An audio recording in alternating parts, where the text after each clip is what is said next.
Hello, everybody. We'll still wait for a couple more folks to come in, but I want to make sure that our guests have enough time to have a great conversation, be interactive with all of you all who are here today. Hello, everybody. My name is Alex Shapiro. I'm an education specialist for implementation here at HundrED, and I am so excited to welcome you all to this HundrED community conversation focused on how our community not only supports innovators, but also puts educational change makers from around the globe into conversation. We strongly believe that the solutions that emerge from bringing these kinds of different contexts together have the possibility of providing a more just and sustainable and transformational approach to education. And I'm delighted to welcome two members of our community to discuss one such undertaking. So I've had the pleasure of getting to know both Sarah and Damilola through the HundrED Community Leads program, where they each serve as foundational members of local HundrED communities, both in New Zealand and Nigeria, sorry, respectively. I've never called it Nigeria before. I was Let's going do to say, that you could one. say New Jersey, weren't you? Sarah is CEO, sorry, Dr. Sarah Ioano is CEO of Longworth Education, where she is a fervent champion of play-based methodologies, building capacity in education networks to support uptake of these methods that are key for developing really healthy, curious kids into confident and inquisitive adults. Sarah and her team's innovation, the play-based learning observation tool, was recently selected to the 2024 Spotlight on Child-Centered Learning. And PBLOT, as the tool is known, is just one example of how Sarah works to establish the bona fides for practices that are often dismissed as frivolous. She also serves as a thought leader at her home and beyond. I'm also pleased to introduce Damilola Okonkwo, who is the founder of the Keep Educating Yourself Academy in Lagos, Nigeria. Key Academy is a first of its kind school in the region with a curriculum entirely devoted to project-based learning from nursery through to high school. A tireless advocate for innovative teaching methods not only in Nigeria but throughout the region, Damilola first established the school to respond to a very pressing need. She couldn't find a school that she wanted to send her own children to. And so, in developing this, she has become a model for how to establish fruitful partnerships within and across communities. And she models this by partnering with local subject matter experts to build knowledge and skills with learners of all ages, including the adults in her building. Along the way, she's been able to establish larger platforms for educational opportunities throughout Eastern Africa, as most recently seen in the Chess Masters tournament, which in its first year brought more than 500 students together from over 100 schools to play chess. So, what happens when we bring two powerful change makers together? Let's pass it over to them to find out. So, Sarah and Damilola, over to you. Thank you. Thank you. Would you like me to just go first if you want, Damilola, and then we can kick into it? Yeah, because I just wanted to acknowledge and give you all a little taste of New Zealand because it's actually a special week here in New Zealand, and I think it's a really apt connection, if you like, because it is the Māori New Year, our Indigenous New Year here in New Zealand, and it is called Matariki, and it is all about connecting and celebrating connection. So it's quite fortuitous that it's the same time of the year. So tēnā tātou katoa, tēnei kia Matariki, te wā o te tauhou Māori, happy Māori New Year, ko Sarah e ono tōku ingoa. So I'm Sarah, and I'll hand over to Damilola. Okay. So as Alex gave us a really great introduction, thank you, Alex. My name is Damilola Okonkwo, and I'm really excited to be here because for us, it's really important that we have this opportunity to share the work that we've been doing, the partnership that we've had, and the collaboration that's been incredibly fruitful over the last, I'll say over a year now. And one of the most amazing things about being a HundrED community lead is that we're able to connect with people within the education space from all over the world. And, you know, those connections create really beautiful partnerships and friendships. And when we were given this opportunity to share, I think the first thing that Sarah and I thought was, wow, it's going to be a really good conversation because we often share and we often talk about the partnership and the collaboration that we've established.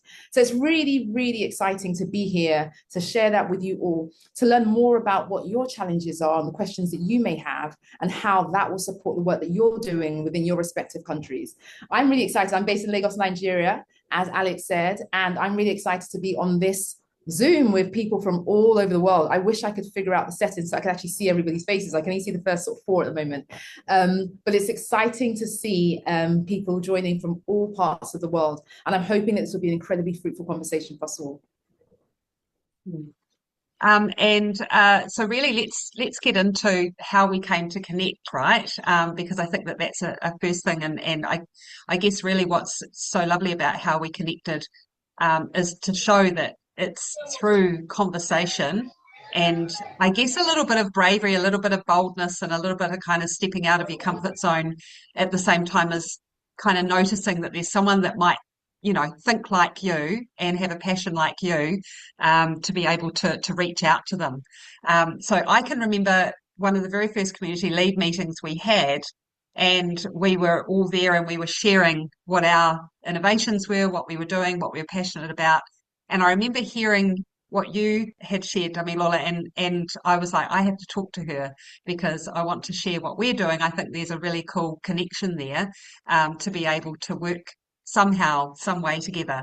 I've never been to Nigeria. We don't have a lot of Nigerians in New Zealand, I don't think. I haven't sort of met anyone in the street that's from Nigeria.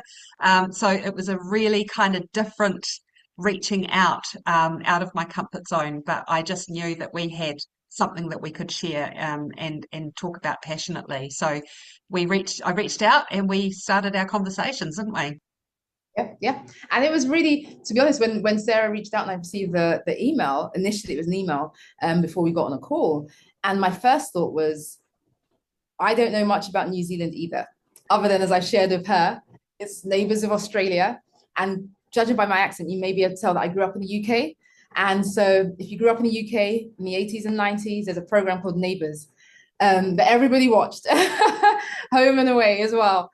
And so that was, my context of Australia and as a result, New Zealand growing up.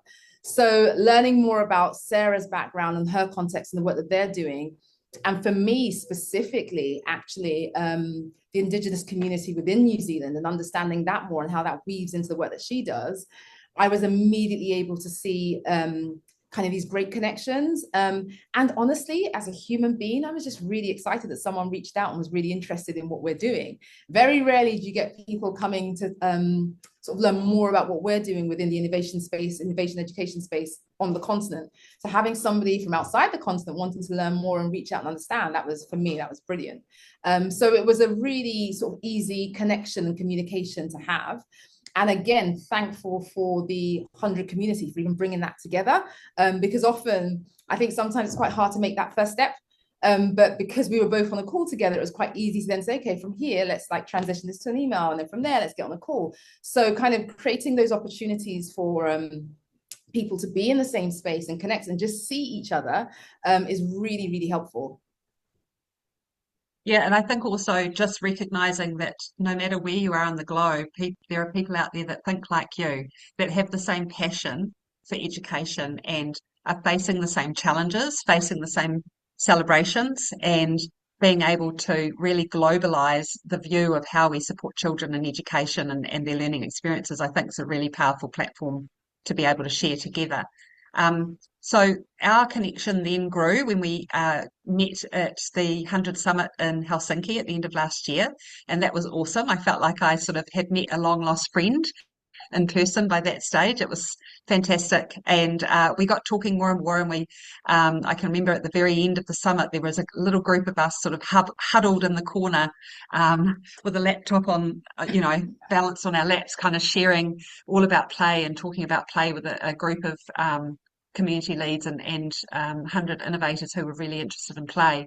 And then from there, we went into sort of looking at how we could work with each other and support each other in the context that we both work in. So my role at Longworth Education is to support teachers to implement play practices with fidelity in their classrooms. And we use the P block to do that.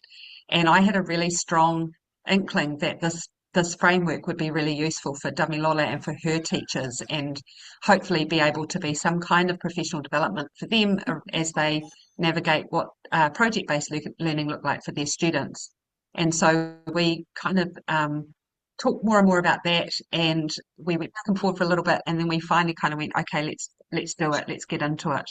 And so that now involves, I think we're down to fortnightly meetings at the moment, where I'm online with Damilola's team, and we're working through a Nigerian contextualised P-blot and coaching their professional development, and really kind of unpacking the real scenarios for them in their classrooms and what this looks like. And I love it. I love working with her team. They're amazing, amazing, amazing educators. So that's sort of from my experience, my end. I know you'll have another lens at your end, Damilola. So what's so interesting is when we initially started this conversation, when I think about the work that we do at Key Academy, so we have children from as young as 18 months at our school, right up to the age of 18. Now that's the kind of breadth of age range that we support within our school. Now, we are very familiar and comfortable with the play-based curriculum, and we adopt that for ages of 18 months up until the age, and it's a predominantly play-based curriculum, up until the age of about sort of 5 or 6 or so. And one of the we were having at school, I wouldn't say challenges, but I guess an area, an opportunity that I saw was, we needed to understand how we could sort of comfortably transition from this exploratory play-based learning to exploratory project-based learning, because there is so much similarities. Often it's just an interchange of names. But I could see that there was this kind of, how are we moving across, and how do we continue all of that great play and exploration in this project-based style? So one of the first conversations I had with Sarah around P-blot was, I can see a lot of play and I understand it, but how do I relate this to my context? How do we adapt this to my context? And the reason why this is really important is because for so long, as Sarah was mentioning earlier, we've been looking for ways in which our team can grow professionally as educators within Nigeria. Often, especially when you're looking at transformative education, 21st century learning, project-based learning, you don't necessarily have the tools and support around within the continent to support that growth and development. So we often look to external providers in other parts of the world to support us. Now, my connection's unstable. Am I? Okay. It's coming back. Okay. Yes. Yeah. You're okay. It's just catching up with you. Yeah. Okay. So for me, finding and coming across Sarah's work that can be adapted to the context and we're operating with is really, really important. Because as I said, and I've spoken a lot about this in the past, that I genuinely believe that education, in order for it to continue to kind of evolve, it needs to be contextually relevant. And it's not a matter of taking a methodology, a pedagogy, or an approach and just slapping it in a new environment and just say, do it this way because this is how it's been done. It's taking that methodology, approach, way of learning and contextualizing it to the environment that you're in. And very rarely do we find professional development training programs for our educators that do that. So when I met with Sarah and immediately saw that she was doing work in India, she was doing work in the US or Canada, I should say, I thought, okay, this is really interesting, because I know that there are a lot of similarities, cultural similarities between Nigeria and India in terms of the way the countries are set up. So I thought, okay, this could be a really interesting approach, and this could work, because we're definitely looking for something more contextually relevant. And that's what stood out to me for P-blot. It was a program that could speak to where we were as educators, what we needed, and adapt it to our local environment. And I think the more and more, and Sarah and I have spoken about this a lot, the more and more we can think about education in this way, where we can celebrate who we are and what we do and how we do it, and bringing all of this amazing international know-how, expertise, and kind of refine that and develop that, I think the better it is for education in our various contexts. And I would love to see more of that on the global stage, where we are celebrating and we were looking at and we're seeing innovations all over the world. I could go on about this. I don't want to kind of go off on a different tangent. But yeah, for me, that was one of the things that really stood out about P-blot in terms of having that cultural context and being able to adapt a very robust and existing model into our environment. And I think if we think about the Partnership for Social Change, which is our theme here, I know that, you know, while we're taking the lead of the tool that I have, and we're working with you in the context of Key Academy, there's been so many benefits for me too, you know, as the person that's delivering this. So I'm not coming in and delivering something to you, like you said. I can remember the very first session that I had with your team. I was really, really conscious that, first of all, again, I'm speaking to people that I don't normally speak to, Nigerian people I don't meet every day.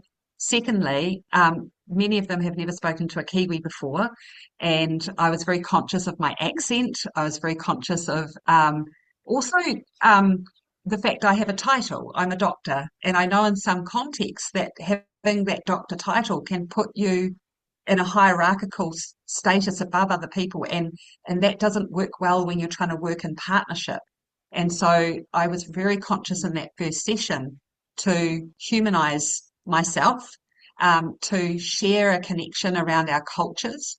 So rather than seeing it as a time where we got down to business and we were into the professional development, I kind of gave a large chunk of that time to sharing stories about Nigeria and stories about New Zealand, and I was teaching some of them our Indigenous language. I was asking them about certain things that they did, and what they enjoyed. And so it was really, we tried to kind of get it so that it became a partnership rather than me, the professional development provider, coming in, like you say, and just doing. And I think that was really something that was so useful, because we were this is a relationship that having that relationship leads to sustained change and trust and practice. And that's really, really key. So that was something that was a very conscious effort. And I absolutely love working with the team. I learn something every time I'm working with them.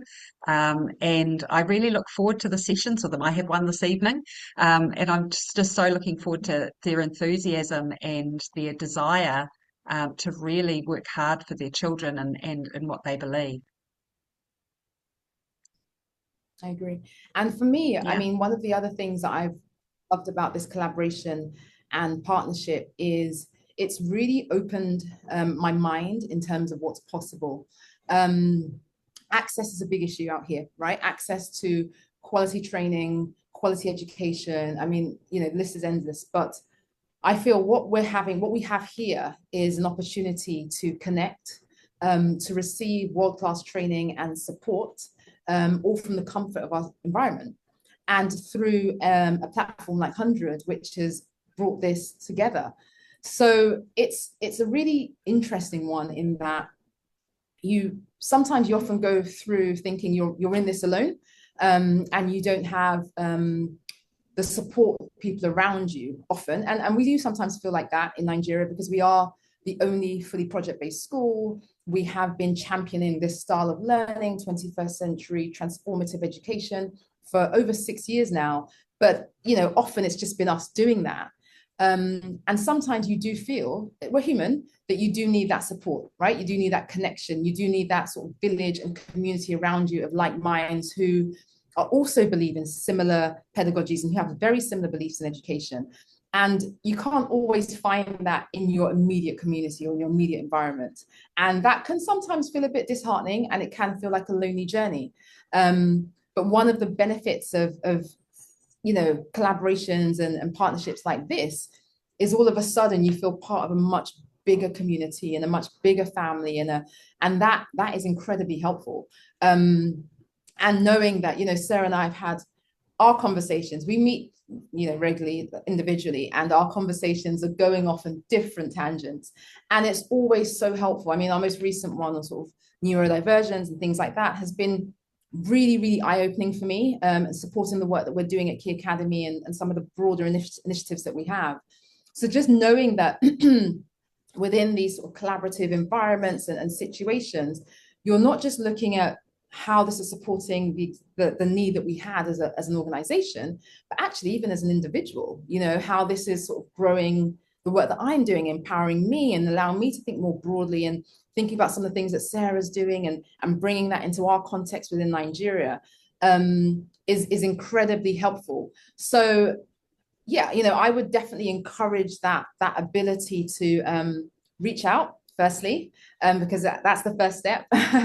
And secondly, to really embrace, this global community of educators within the HundrED community and beyond as well, because another thing is it's opened us to other communities and other organizations as well.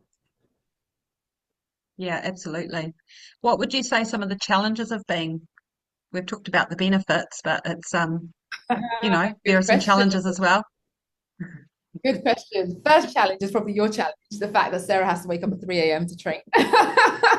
I just have to That's say now, probably... daylight savings, it's now 2:30 in the morning. Oh, But really? the benefit side to that, is that from the waist down, I can be in my pajamas and no one knows. So the alarm goes off and I'm out. I'm in the video, but I'm halfway still in bed. So it's great.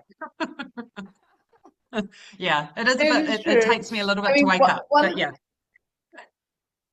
Yeah. One of the things we've definitely spoken about is scalability and how we can, scale this within our own individual context, but also within this partnership as well. And sometimes having what's the word, really sort of personalized learning, personalized interactions and training development is phenomenal for the small group of people or the small cohort that are benefiting from it. But then, I'm already thinking about, I have a team of over 30 educators. How does this scale, right? How do we take it from being, 4 to 5 educators who are currently training to more of the team benefiting from it?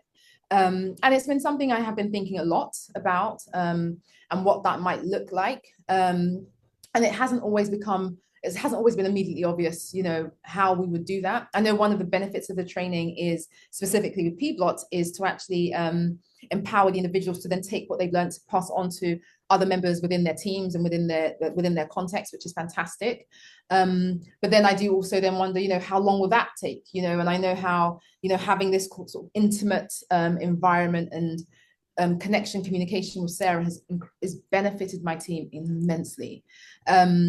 So yeah, that's one of the things that we've discussed in the past. Yeah, absolutely. And then of course we've got, technical challenges and all those sorts of things that come with trying to connect through the internet from, really diverse areas with their own technical challenges as well. But otherwise I can't think of any other particular challenges other than sort of the operating side of things and, looking into the future and adjusting for those challenges coming up ahead. Yeah. I think one of Yeah. I would say it's necessarily a challenge, but maybe an opportunity. And I know we've talked about this in the past in terms of, having sort of local operators within various environments, and that what that would look like and how that would have kind of like more far-reaching, wide impact. I think that's not necessarily a challenge, but definitely an opportunity.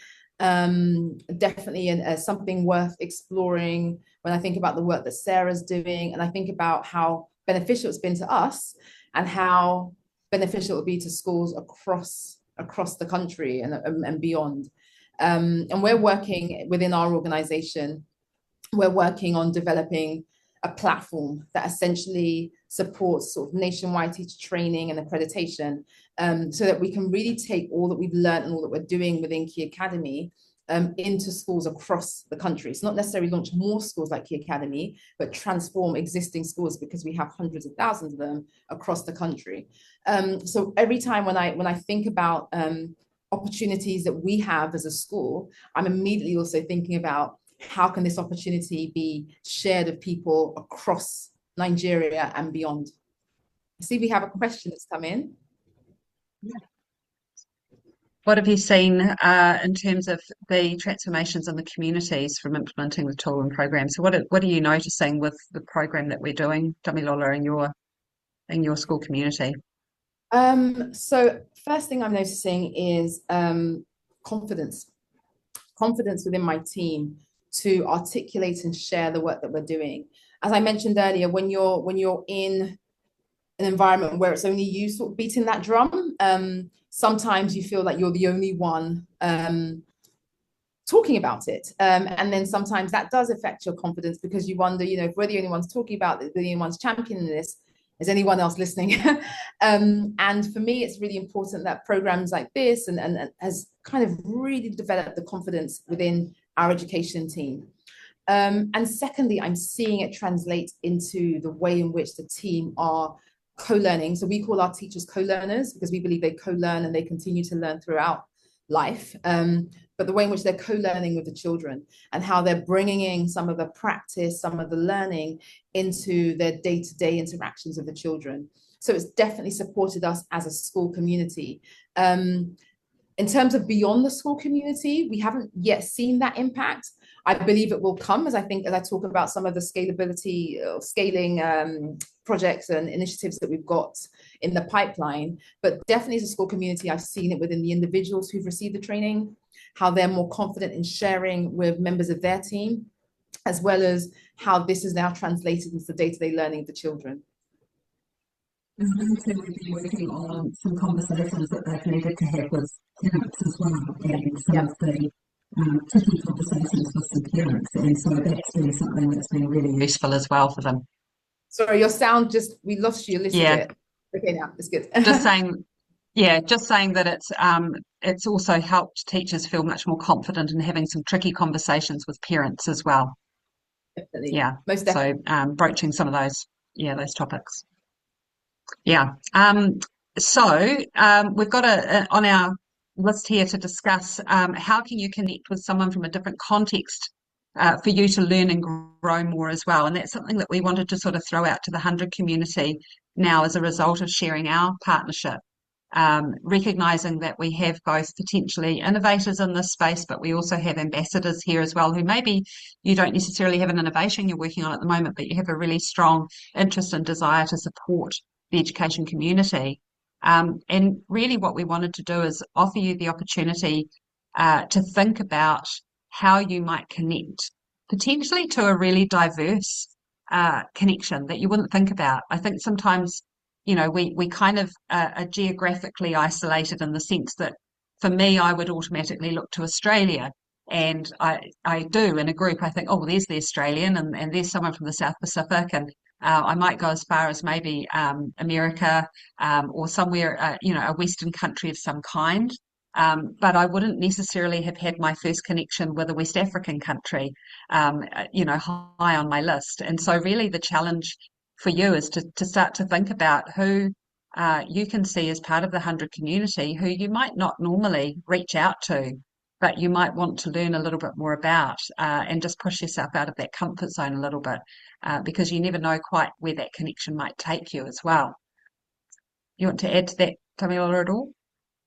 No. I think it would be great to hear. Yeah. The reason why we would love this to be very interactive, so we would love to hear from members of the community. Yeah. So a great question from Rowena there. How do we see who is in the community and what everyone is working on? Very good. And I know, Alex, you might have some ideas there, but certainly from where I've been able to really connect with HundrED members is through LinkedIn. That's a really useful place, because many people connect themselves to HundrED through that space. And it's amazing how many, if I have someone that reaches out to be a connection with me on LinkedIn, it's usually because I can see that they are connected to HundrED somehow, and it's an automatic, yep, we're part of that community. So that's certainly one way that you can start to understand the network that's out there. Any other ideas? I think also just visiting the website as well. It lists all of the community leads across the world. And I would actually go as far as to encourage you to reach out to somebody that's not necessarily in your country or region, and create connections and networks that way. So just to get an understanding of that, and then as Sarah said, you may want to kind of look up that person on LinkedIn or other platforms to learn more about the work that they're doing. But yeah, going to the website and seeing just the breadth. Often, I mean, I didn't realize the breadth really until I actually joined the community. th- we're everywhere, for want of a better phrase. Slowly taking over the world. Yeah. So definitely, looking at the breadth, understanding where everybody is, and learning more about the amazing work that's going on in various parts of the world would be a great step. And I just have to do a bit of a shout out to Alex and Megan here, because I know that, you know, I've often had an email that said, you need to speak to this person, or I'd like you to connect with this person. So that's a really lovely way that, the people at HundrED know who's in the community, and part of their role is to connect us as well. So if you're saying, hey, I'm really interested in this aspect of education, who's in the community, they're an amazing resource to be able to connect in that way. Thanks for the shout out, Other Sarah. I was putting questions? in the chat, Yeah. you guys are always welcome to write to community@hundred.org, and Alex and I can help connect you with more people or find it on the map like we were putting in the chat. So thanks. Yeah. Welcome. Any other questions? Happy Yeah. for a live question rather than a typed one. I'm like, what is the question? It's towards Damilola, about how you got started about setting up the school. Because I'm intrigued how you that's basically what I'm looking at the minute, and so I'm intrigued how you would start off doing that. Okay, awesome. So as I think Alex mentioned in his intro, it started off as a personal problem. I grew up in the UK. I spent the first decade of my life in finance, did that for some time, moved to Nigeria to continue working in finance, and then my husband and I decided to start a family. And one of the things that became immediately apparent is I couldn't find the type of school that I knew I wanted my children in. And there was a school that sort of prepared them for the future and looked at their learning more holistically. We do have a long-standing education system in Nigeria, but our focus has been on sort of rote learning and standardized testing, and hasn't really had much innovation or growth in decades. So I knew that I wanted something different for my children. I come from a background where education essentially allowed me to move up the social mobility ladder. And moving to Nigeria, I realized that many children just didn't have the same access as I did. And I realized that this style of education I wanted for my children, actually so many other children across Nigeria could benefit from it. So that's why and how the school started. In terms of like physically how it started, honestly, there was so much doubt because I was transitioning from a completely different industry into education. I don't have a natural education background, but I do think, and I do see the superpower that I do have now, in that because I've taken my skills and learning from the former industry I was in, I've been able to really approach how we deliver education in Nigeria in a very different way. And I've been a lot more open-minded to things, and I think that's definitely benefited. It's also taken a lot of support from the people around me, both close and just within my network, that sort of believed in this sort of possibility and believed in this change in terms of how education can look for children, not just in Nigeria, but beyond. And it started off really small. We have over 70 children now, but we started off with 6. And 2 of them were mine, so really 4. And it's taken a long time to sort of slowly grow and build and develop. But one of the things we've done is we've remained incredibly consistent. We've always delivered play-based learning, and that's always transitioned to project-based learning. And we've maintained that, and we've stuck with that, and we've continued to grow and develop that over time. One of the hardest parts, I must say, as I said in the past, is recruiting and finding educators who are open-minded, who are open to seeing education quite differently, who are willing to unlearn what they believe education should look like and how they should deliver it, and kind of transition more to sort of transformative way of doing things.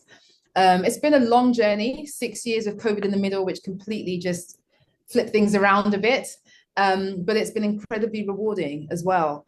So if it's something that you're definitely interested in doing, I think the only difference between, I guess, the challenges you may face in Scotland would be, you are in Scotland, right? You are, yeah. I think you are, yeah, perfect. Is the fact that you probably have a lot more red tape to have to deal with than we did. And we were able to start off really small and grow until we became recognized. Whereas I know in the UK, there's a lot more red tape to have to deal with before you can actually really establish some of these alternative learning communities.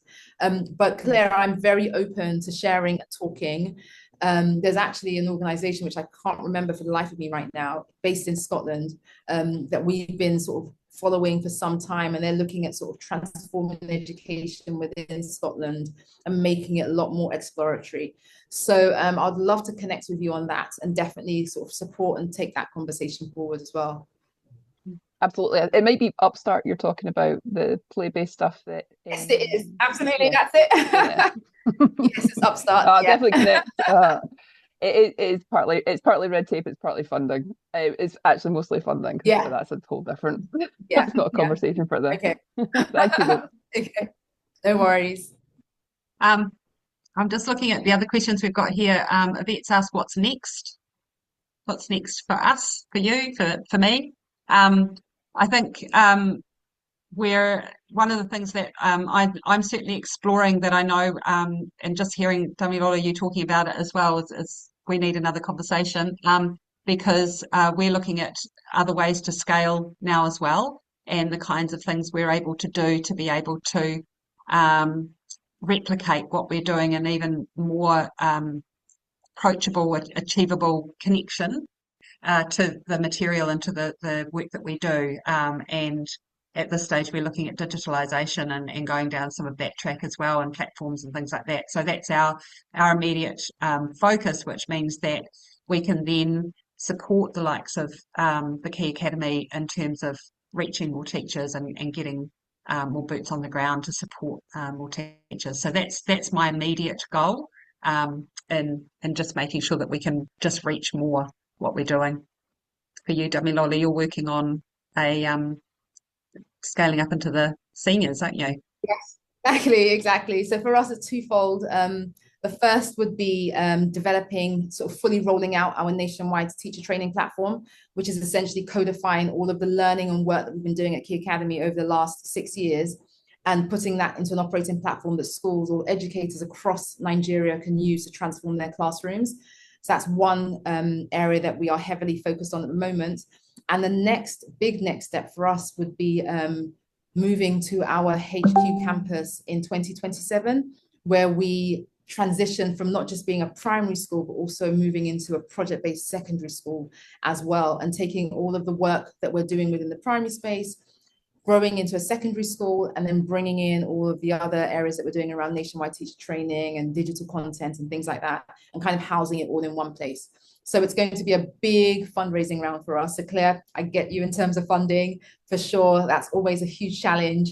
So we're going to spend the next couple of years really working on fundraising so that we're able to achieve those things and transition into a secondary in 2027. So we've got a question here. How do we accommodate cognitive variability on an absolutely personal level between teacher and student to other students and other teachers while chalking out the fundamental structuring of an education policy or curriculum? I think that's the never-ending question, and the tension that comes between recognizing that we have all these little different brains in front of us and these different little bodies in front of us, but we often have a standard curriculum, a set of policy or a set of achievement outcomes that teachers are required to teach to. And I have to say that's the fundamental basis of the work I do all the time with teachers, is how does that look? And I guess for me, it's really the contextualizing of that to the classroom, helping teachers go from understanding their policy requirements or their regulations or whatever the red tape is, the curriculum is at a national or a local level, and then bring it right down into the classroom. I'm standing here with these children in front of me. Now what? And the best way we know how to do that, and there's significant research on this, is to have someone standing beside the teacher saying, what's the first problem? Let's work on this. What's the next problem? Let's work on this. And helping that teacher shift in their practice to be able to understand how to differentiate their practice to meet those needs while ensuring that they are meeting the requirements of whatever policy is set in place. So that's the fundamental work that I do. And the second question, and then Damilola, you might add to this, but the second question is how to empower lateral or horizontal dissemination of knowledge in uh, formal or school. Sorry, I can't quite read it. Informal network, school or community level clubs and insights to acknowledge and leverage privilege, something that is inherently ingrained in the current education socioeconomic context to achieve holistic wellbeing. I think our partnership is a wonderful example of how you can leverage knowledge, certainly at a horizontal level, in the sense that, you know, if we're going to talk geopolitical here, and privilege, I come from a country that's far more wealthy in the grand scheme of things than, say, Nigeria. We're certainly not a wealthy country, New Zealand, but we would be considered to be wealthier. And with that comes a level of privilege, certainly as an educator. My access to training, my access to professional knowledge is probably a little easier than many of the educators that Damilola has. And I think really it comes down to reaching out and connecting through a shared passion for something in education. It's not about the value of knowledge or the value of wealth or experience. It's about the passion that sits in behind it, because that drives the knowledge growth and the desire to want to learn. And again, it comes back to evening the playing field. You know, again, I could sit here and go, you know, I've got this research behind me. I've done this and this and this. I don't have time to work with educators in Nigeria. But it's not about that. It's about going, what can I learn from you and how can I be of service to you? And I think that that's a really important thing in education. We need to be of service to each other, because ultimately it's the kids that benefit from it. And to me, that then addresses privilege, by being open to service to others. I You agree. want to add anything? I agree. And I think when I think about like some of our goals as an organization is to definitely democratize access, because what you do find is when you think about sort of 21st century education, transformative, new age, new forms of education, it's often within a wealthy bucket, so people that can afford it. And you often don't see it in communities that are maybe kind of government funded or sort of grassroots communities. You hardly ever see the style of learning and education in those environments. And I do think when I think about the work that we're doing at Key, we're actually trying to develop a platform that then gets those educators who work in those communities.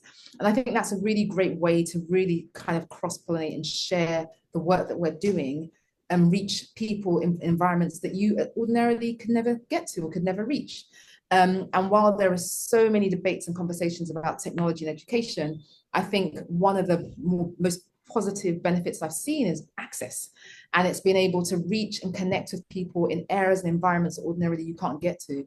So I think if we're able to share our knowledge in this way and use technology to connect with these people, I think, you know, it will create fantastic opportunities for individuals. And in the same way Sarah is as well, you know, we're using technology to actually connect, to share and to learn more.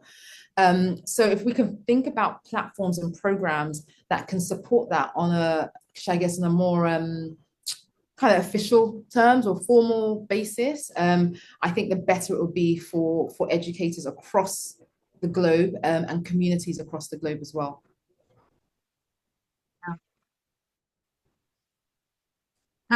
So willingness of teachers and students, there must be policies allow for curricular flexibility, policies that enable. Yep. Yeah, you're absolutely right.